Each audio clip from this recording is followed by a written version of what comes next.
So we know we're in 1798. Everybody happy with those kind of basic proofs? 1798. So we've got 1798, 1798, 1798. Okay. So then, verse 40. Part. The woman. The woman is the church. As you go through anything in the visions of Daniel, when you have the beast, what does the beast represent? It's the power. You know? Power, nation, kingdom, rulers. Yeah. So 40b says what? Basically, you'd have to read it. What does 1140, the second part, say? 1989, isn't it? Okay, 1989. And what's happening in 1989? The king of this. The breakup of the Soviet Union. Okay, but just in the wording of the verses, what happens in the verse? What the word? Don't just paraphrase. So the king of the north comes with the king of the south. So the king of the north comes against the king of the south. Okay. So now we have the king of the north coming against the king of the south. Okay, and who's the king of the south? No. Oh no, not them. It's communist. Okay, USSR. Okay, and we had the year 1989. Okay. And we had some further information in the verse. He comes, if you can't read it, I'm writing small. 40b, King of the North comes against King of the South. King of the South is the USSR, 1989. Yeah. Okay? Okay, so you've already given the answers, but I got sidetracked. Okay? Comes with ships. Three things. Chariots and horsemen. Okay, the ships represent economic power, and the chariots and horsemen, which are one thing, represent armies or military. Okay? And who was this power here? Who was this? The USA. USA, yeah? We're okay with that? Yeah. So this is the USA. So we see that a ship and a chariot and horseman in this setting represents a literal country, the United States. We'll agree with that? So that's what we see that a spiritual or a symbolic king of the south, someone who symbolizes Egypt, is a literal country in Europe called France. Then we see another country that's symbolically represented by Egypt as being represented by the USSR. And we see ships and chariots and horsemen's economic and military power being represented by a country, the United States. Symbol, symbol, symbol, symbol, literal country, literal country, literal country. We see symbols representing literal countries, or spiritual entities representing literal countries. Everybody okay with that? Good. What is that yellow there? Okay. I'm going to point down, you tell me when to stop. You're right. There? 40b, King of the North comes against the King of the South. Okay. King of the South is the USSR. That happens in 1989. And how does he come against the USSR? With ships, chariots and horsemen. The ships is economic power, chariots and horsemen's military power, and this economic and military strength is representing the United States when Reagan and John Paul II went into a secret alliance. How do we do now the transformation from France to the USSR? How does the USSR become the king of the South? Is it because of their belief? Okay, so we didn't tackle that, but the two ways to tackle it is historically and I'll say spiritually or prophetically. The USSR is going to take the two characteristics that France had, which is sodomy and atheism. Okay, Sodom and Egypt. So it'll take those characteristics. So on a prophetic level, you can see that that's what it's doing, the way it's structured, the way its government runs. I didn't see the USSR characterized in that way. I mean, atheism. Okay, atheism is very, very strong. I didn't see that. Okay. Yes, in communism, in atheism is like. Not the sodomy though. Atheism, yeah, I've seen that part. I've seen what was,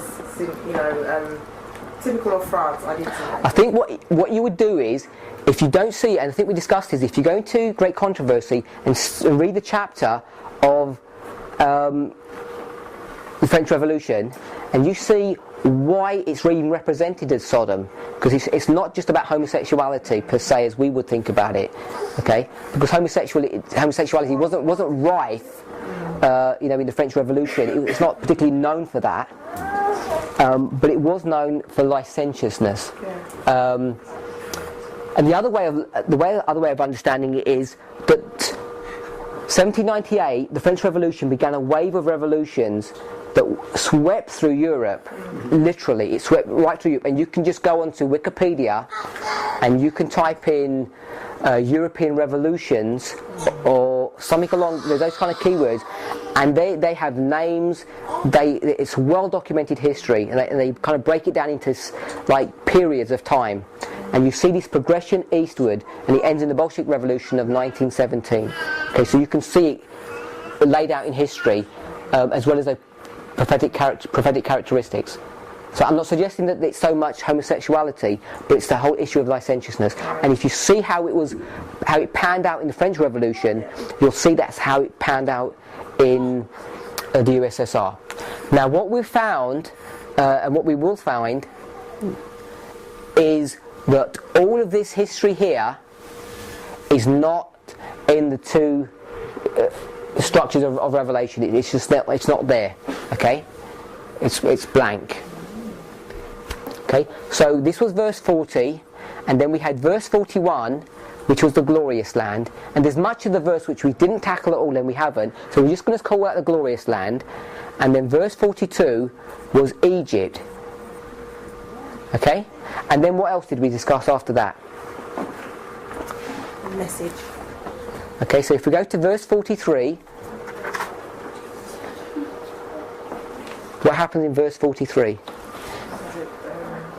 Once the king of the north gets Egypt, first he gets the glorious land, which I hope we all agree that he gets the glorious land, even if we don't agree what the glorious land is? Yes. Yeah? And do we agree in verse 42 he gets Egypt, even if we don't understand what Egypt is? Do we all agree with that? So he takes the USSR, he takes the glorious land, and he takes Egypt. Then what happens?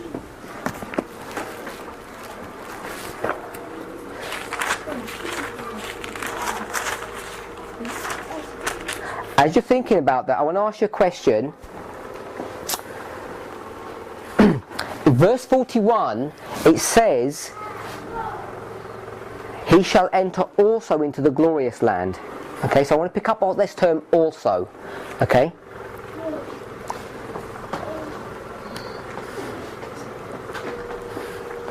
So, the point that's being made here is what he did in verse 40, he swept away the USSR. He's going to do a similar thing to the glorious land, because he says he's also going to enter into the glorious land. And then in verse 42 it says, he shall stretch forth his hand also upon the countries, the land of Egypt shall not escape. So whatever he did in the USSR, he's going to do a similar thing in a similar way, with similar principles and concepts in the glorious land and Egypt. The verses clearly say that when you see this term also. He did this, and he's also going to do it to this one, and he's also going to do it to that one. So I just want us to observe that. I'm not going to make great play of that. So I just want to identify there's this thing also. He does it to this one, then he also does it to this one, and he also does it to Egypt. And let me ask you a question. We're not sure what the future holds for us, in detail. Yeah? Okay, so not a trick question. So let me ask you a question. Is the USSR ever going to reform? No. No? No. You couldn't tell? No, just off the top of my head, I'll say no, but... Okay, well, let's think about it then. 12:1, what happens in 12:1? Daniel, 12:1. Michael stands up. So Michael stands up. Is that the end? Nothing can happen much past that? Yes. Okay. So if nothing happens much past that, from verse 40 to 45, do you ever see No. King of the South coming up? No. Okay, so if the King of the South is the USSR and you're confident of that, what can you boldly say based upon the Word of God, not what you see? Because if you look in the newspaper in the world, USSR is on the rise, or Russia is at least. It's strengthening itself significantly. Yeah? Because it's diverting now its all that gas and oil money, not into its military strength, but it's in its economic strength. It's becoming a really powerful voice in the world. And if you were to look around, you might be tempted to think, hey, maybe the USSR stroke Russia is going to rise up again. You could be tempted to think that. But if you're confident that this is correct, you should be confidently telling people that the USSR is out of the scene. It's not going to rise up. However you think what things are happening, because America's looking down now and the ruble's looking good. Yeah? You've heard, is it called BRICS? Heard of BRICS? It's Russia and India and China and I think Brazil. Is it Brazil? I think, and there's this alliance that's forming, kind of like NATO, but not in a military sense. What's the B stand for then? I think it's Brazil. Oh, Brazil. Okay. Brazil, Russia, India, China, and I can't. It may be Korea, or it might just be BRIC. I don't know. BRICS. Anyway, so the point is, the Russia, who was the USSR basically, besides the satellite countries that it owned, was a military and economic power. Okay, and now. It got destroyed. Everybody recognised that, but it looks like it's on the rise again. In America, it looks like it's going down the tubes. If you read the newspapers, it looks like it hasn't got any hope. Yeah? But prophecy teaches us otherwise. And that's the point of understanding this. Because if you don't diligently study the Word, you're not going to know and be confident about what's happening and what the future holds. Because you might be tempted now to start investing in Russia or doing something, or shifting your eye away of where the problem is. Many people in the church are looking to China because China's rising. Yeah? And they're going to look for red dragons and all this kind of stuff and try and make some dual application. Maybe it's China, who knows what's happening. Okay? But because they get off the platform of truth. So the point I'm trying to make is here. You see from verse 40 to Daniel 12:1, which is the end of kind of Earth's history in the sense of these nations, the USSR never rises again.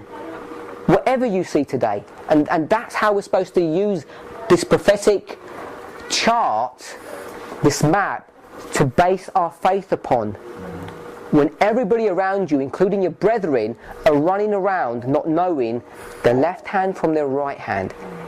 And it's only when there are brethren in the church who have a stable platform that they're standing on and have a clear voice, a clear message that says, no, this is the way walking in it, and you can only do that, you can only give the trumpet a certain sound when you know from a certainty that the scriptures teach something.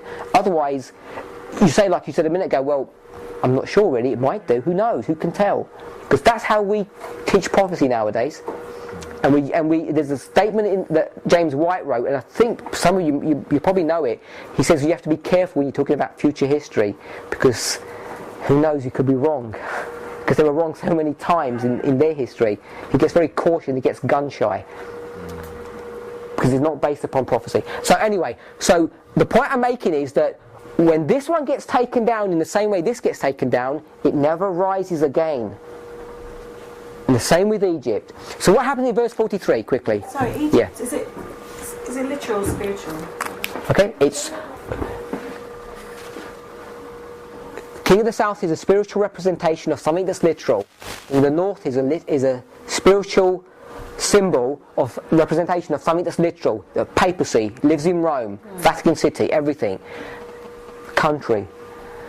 The King of the South, symbol of a literal country. Ships, chariots and horses, symbols of a literal country. The glorious land will follow the same pattern.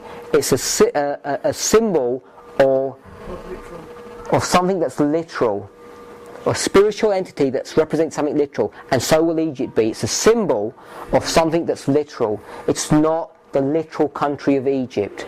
Okay, it's not a literal country of Egypt, but it represents something that's literal.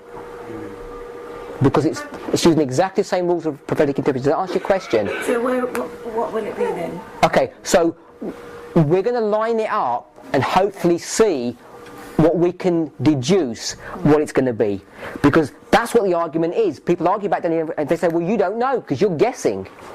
And I'm trying to show you by using this technique that you're not guessing. It looks like people say you're guessing, but when you show them, you say, this sequence is exactly the same. It's not guesswork. It's not guesswork to know who Egypt is. And that's without going into Egypt and doing a word study on the word Egypt. Because you can do a word study, you can go to Spirit Prophecy and the Bible, and you'll see what Egypt represents, just with the word study.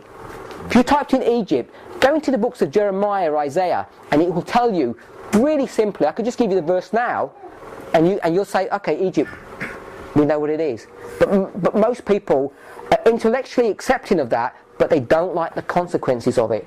So people end up backing away and say, actually, they really don't know what Egypt is. Sorry. I think sometimes we get mixed up, and I have done, where you can see that it does mean something literal at one point, but then you're not sure when it stops being literal. For example, Daniel 11 verse 16. To me, that is not literal, but someone has said to me, and I've doubted, so I need to go back and study that it is not literal. Do you understand what I'm saying? Someone said it's literal. 11:16. Where it talks about the glorious land. Yeah, it's literal. Yeah. It's. So that was literal, but then later on, it's now using the literal to make it spiritual. And a really simple one, where people say, oh, you're breaking your own rules, is that before the cross, it's local and literal. When it says Egypt, it means literally the country of Egypt. After the cross, it's symbolic, spiritual, worldwide. So it's a really simple black and white. When you say after the cross, are you saying what was after the cross, or are you talking about after AD 31? You know, that kind of time frame. You're talking really about things that are symbolic, and they're not literal. So after the cross, when you hear things like Egypt in prophetic history, it's not literal Egypt. It's some kind of symbol of Egypt, or something that's symbolized by what Egypt represents. Yes, Egypt had characteristics. Literally, you pick up those characteristics and you apply them to somebody. That's what it's doing. You're applying those characteristics. You say, okay, it's 1921 is a significant date, and you say, let me find someone who looks like Egypt, and you say, oh, it's Somalia. That's what you're doing, because Somalia's got these characteristics, and it doesn't really. That's just a silly example. Okay, that's what we're doing. Okay, that's what everybody does, except when they start warring against this, and they start doing something different. You'll see it when you talk to people about, I'm not saying you're going to accept all this straight away, but if you start talking to people about this, they'll start backing away from standard Adventist rules of prophetic interpretation. A symbol represents something literal, and you know very well that everybody who argues against the glorious land says you can't make the glorious land a literal country because you're breaking the rules of prophetic interpretation. Then the verse before, they teach the very same thing, the very same rule. The king of the south is literally France. It's a literal country. We all do that. But when it comes to this one, they break the rules. But they twist it around and say that, I'm breaking the rules, or whoever's giving the glorious land. Okay, verse 43. What happens in verse 43? Should give power over the treasures of gold and silver. Okay, so verse 43, the king of the south has got everything. Okay? And everything includes two things. What are the two things that he's got in verse 43? We don't have to. So we're just going through, a person who doesn't know what the verses mean, but you can just read it and it's obvious. This is intuitive reason. Right. King of the North, the king of the North he's entered into Egypt, but when he's done that, sorry. Oh, I was thinking because he entered into Egypt. It's King of the North. Okay, he's got everything. So what has he got in verse 43? What does it say he's got? Okay, so gold and silver. What is gold and silver? Money. Money. And what is money? Economic power. Okay, so he's got gold, and I'm going to put that as economic. Okay, King of the North, he's got everything. So the everything is two things. He's got the economy, and what else has he got? Church. You can just read the words. Oh, the precious things of Egypt and the Libyans and Ethiopians. Okay, so he's got the Libyans and the Ethiopians. So he's got the Libyans and Ethiopians. So we don't have to do a detailed analysis of what the Libyans and Ethiopians represent, okay? But they're going to represent what? Even Countries. Okay? They're going to represent countries because the Libyans and Ethiopians were countries. I mean, they used to be countries, so they're going to represent a country. Yeah? okay. And so you can... May or may not be literal Libya, is that what you're saying? Oh, it definitely won't be literal Libya. It definitely will not be, because you'll be breaking your own rules. But it will be definitely literal country. There'll be countries. So when you go back and study what the Libyans represent, okay, the Libyans represent poor people. Okay, so it's not a country. Let me finish. And the Ethiopians, no, this is literally, if you go back in the scriptures, it talks about the Libyans and what Libyan was like. They were a poor country. Okay? So Libya represents poor, and the Ethiopians were rich. Okay? So you have rich and poor countries. Okay, so what is this world divided in today? What do we call them? First world? Third world. Okay, so we all know this. So you're talking about, he's got everything. He's got the first world countries and the third world countries. He's got everything, because it said everything.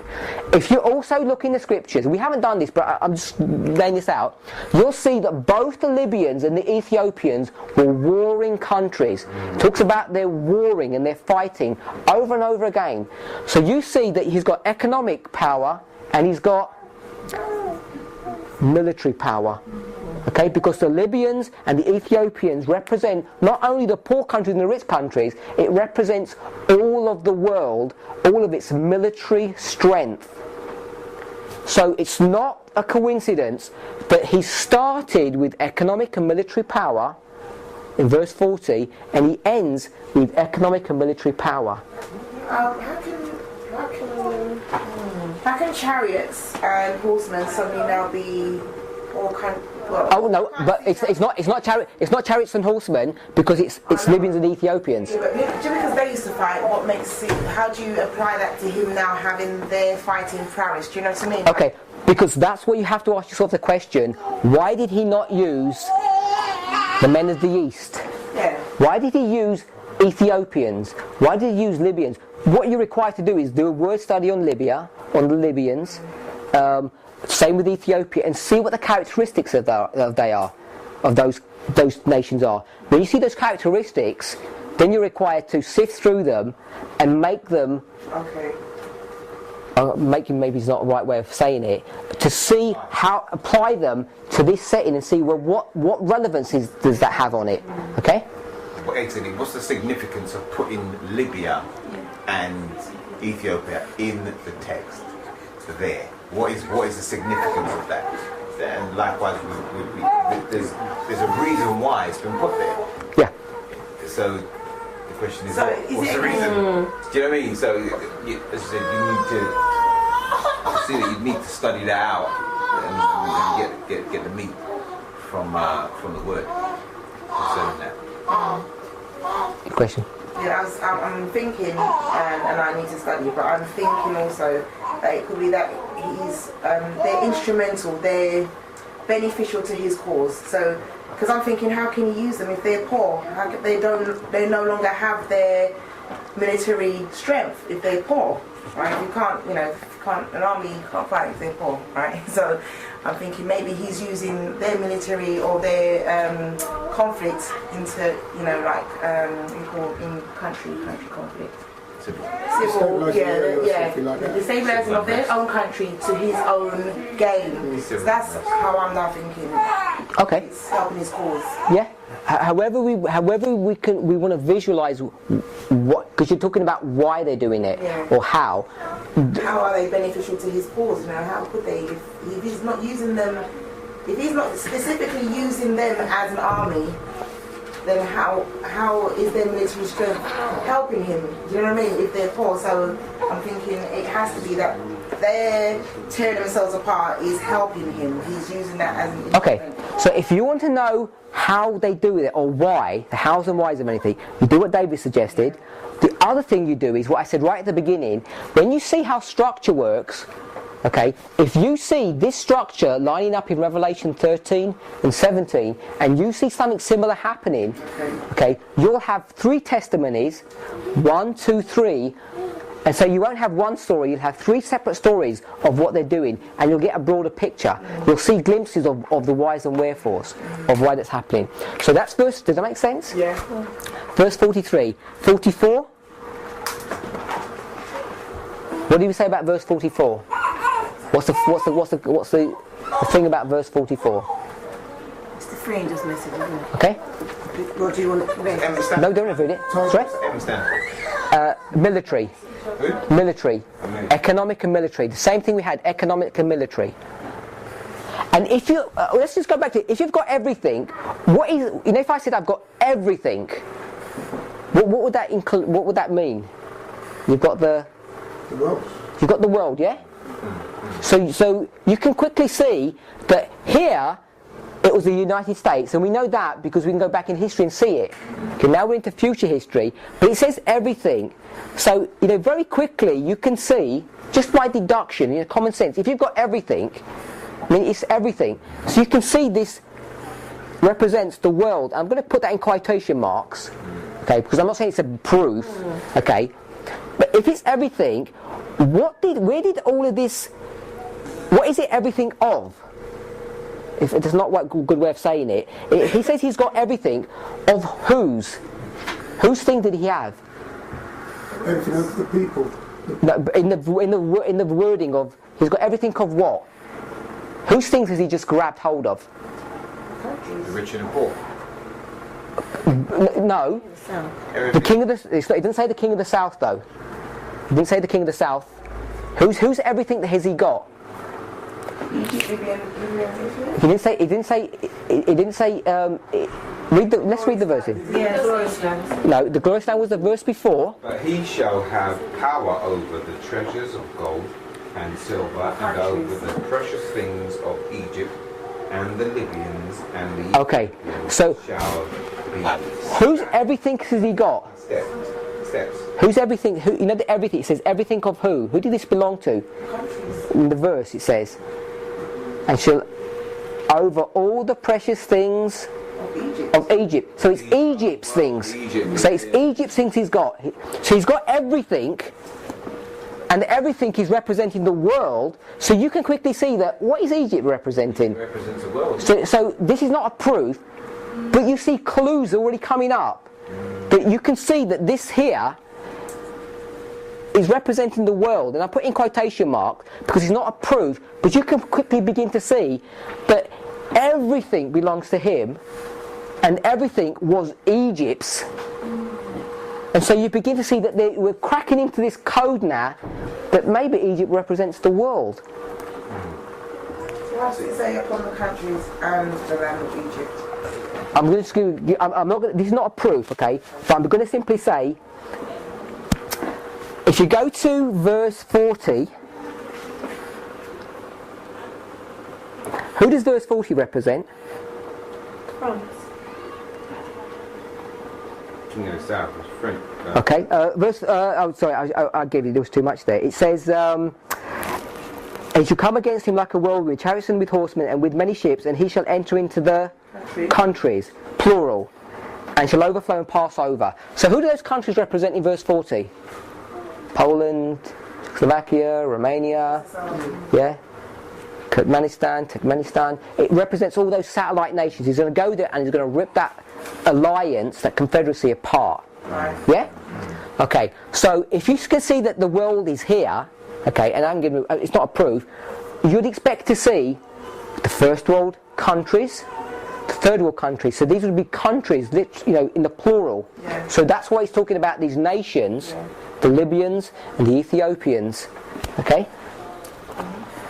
You'll notice that Libya is a single country, and Ethiopia is a single country, but it says Libyans and Ethiopians. Now you might want to make them into just the people of Libya or the people of Ethiopia, or you might see that the Libyans represent third world countries, because it's plural, and Ethiopians represent plural first world countries. But I'm not proving that, but it is in there to see. Verse 44, Natasha told us there's a message, okay? And you said it was the? Three angels' message. Okay, the three angels' message. Three angels' message. Okay, if you give me the liberty, I want to say it's the third angel's message.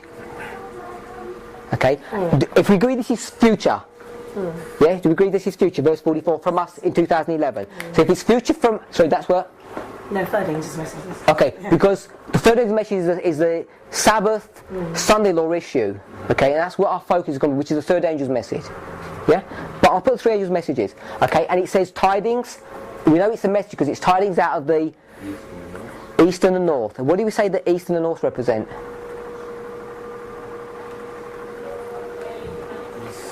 Represents Good tidings. messages coming from from God basically. Yeah.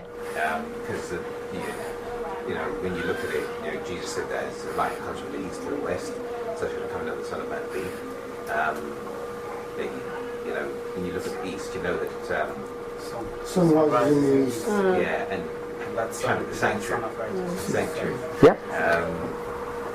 They come in with the door. That's There's right. sun rising behind them in the east. That's right. So The door is on the east. So they're coming from the east and they're going to the west. So can I put righteousness? Yeah. Righteousness, and you can put. I'll put Jesus. Okay. Yeah. He shall arise in your heart. The day spring shall arise in your heart. Yeah. So this is a message of righteousness, and the north. Yeah. What does the north represent? Throne.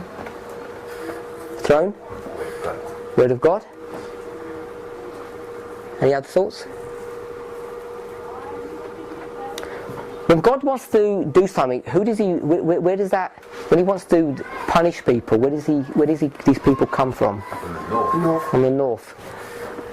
King of the north. The north is right there. King of the north. He's all the way through these verses.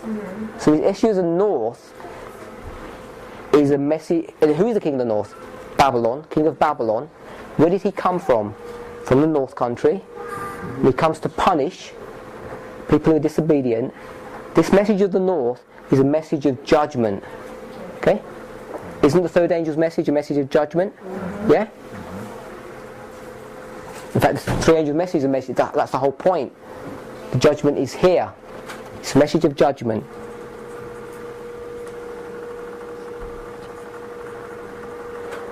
Funnily enough, people who oppose this message say that salvation only occurs through righteousness. There is no judgment message that's associated with it. Yet in the scriptures, this issue of judgment comes up over and over and over again. We have a message, and it's the third angel's message, and this message in the very wording says it's the message or tidings of the east and the north. Message of righteousness, a message of judgment. If you accept Sabbath, what are you going to receive? Seal. His righteousness. If you fail, judgment. We read a passage at church just gone, and it was something like this. It said, if you're on the right side of this controversy, look forward to the daytime, because the day's going to rise up. And it says if you're on the wrong side of this controversy, you want to be worried because the night's coming, and it's this darkness that's going to come upon you. Yeah. So if you reject the message of the Sabbath, judgment is headed your way. If you accept, you will not only receive, but you will exhibit righteousness. That's what the 144,000 do. Okay. Is everybody okay with that? Are you okay with that, Junior? Because this is just recap. Yeah. can I add something in? This is not part of the thing, but it's kind of like a little tidbit, a spiritual thing. Okay. This is not part of this study, but I'm going to add something. Okay. Don't let this confuse you from what we've done. I'm just going to add this bit here, then go back to the study. Okay. We said the east and the north is going to trouble him. Okay. East is righteousness, north is judgment. I'm not trying to back away from that. Okay, that is the main point. But I just want to show this, just kind of, you like, not dual applications, I'm not agreeing with that, but just some extra depth. Let me give some extra depth. In the church today, what is the controversy over Daniel 11:40-45? Why are people arguing against it? Let me first ask a question. Are people fighting this message? Yeah. Yeah? Yeah. Okay. Have you ever wondered why they're fighting this message? Yeah. Okay. What is this message teaching? Besides the issue of the glorious land and the technicalities of who Edom, Moab, and all, what's it teaching? It's like giving you a marker. It's giving you a marker to say what? Is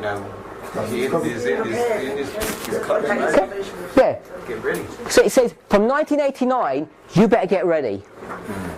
We're 22 years past 1989. We're saying Jesus is about to come with a certainty, with a trumpet that's got a certain sound. Okay? And what would you expect the church to be if they all knew that? Shouldn't we be joyful? So why is everybody rising up in opposition to this message?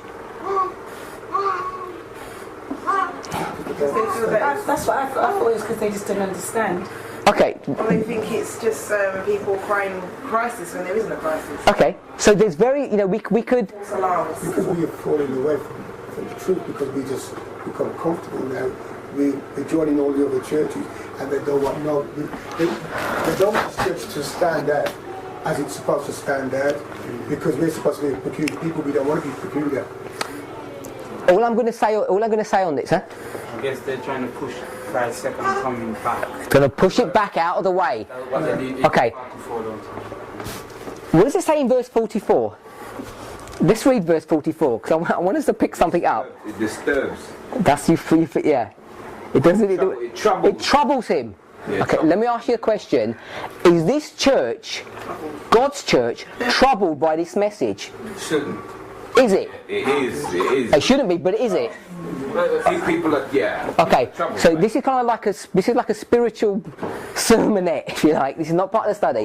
This church is troubled by this message, and this message is about what the King of the North is doing.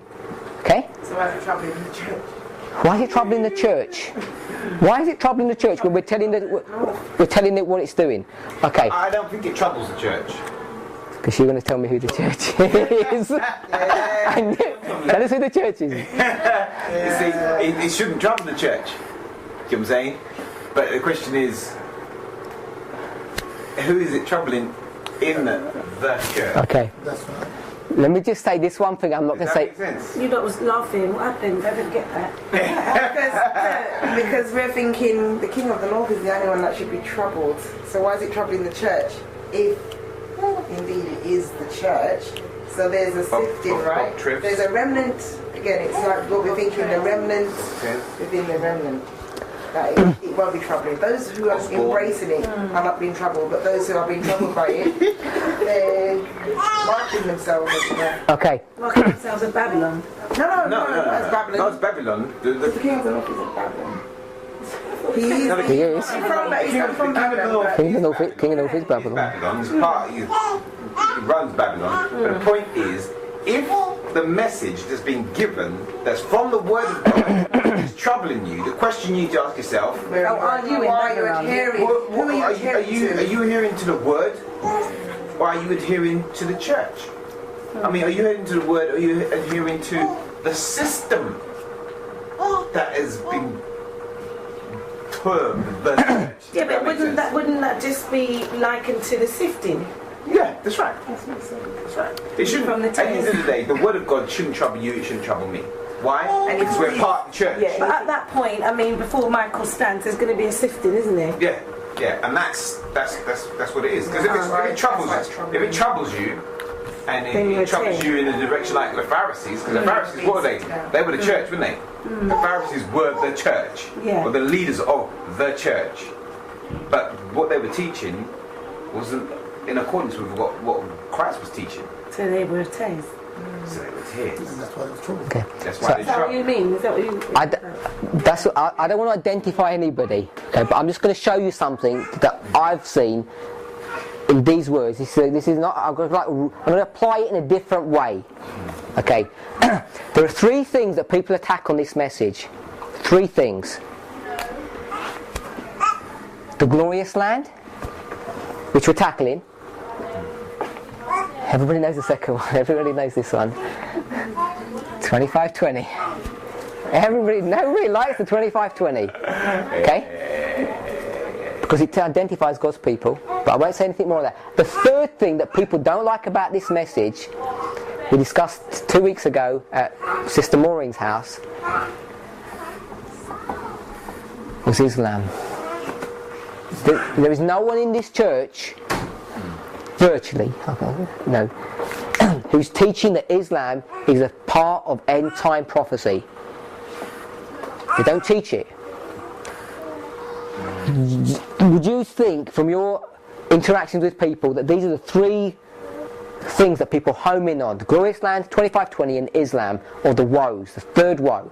Nobody likes that. Islam, let me ask you this question. Islam